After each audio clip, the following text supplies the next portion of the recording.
Alegre anuncia el congresista del Distrito 2 Manix Dalipe kaya aprobaya el Committee on Health na Kongreso kundi su propuesto House Bill 3426 para man-upgrade con el Mindanao Central Sanitarium General Hospital na pasobolong.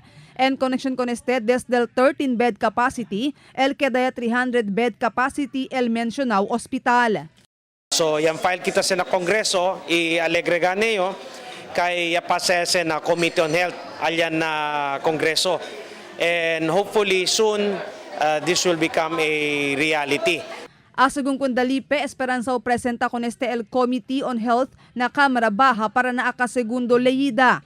Con optimismo según él que hay soporta con este el Kongreso. Mas mucho según magapasyente él puede acomoda el mencionado hospital, el momento ay realiza este de su House Bill.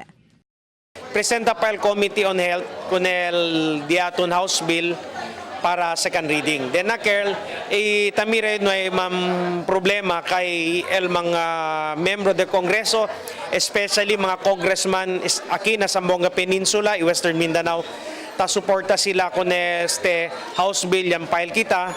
Mientras tanto, este día, diferentes megamillones valor de proyecto ella inaugura iyaman groundbreak alin na Mindanao Central Sanitarium General Hospital. Ta incluye na magaproyekto el construction del operating room and delivery room complex con parking area valor de 10 millones de peso. Construction del CT scan, X-ray, ultrasound, ICU y NICU complex building, cantidad de más de 7 millones de peso.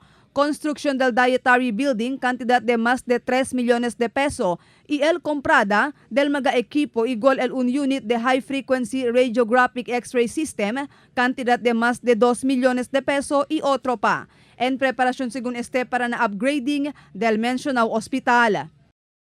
Yes, this is all leading to the upgrading of the hospital. No?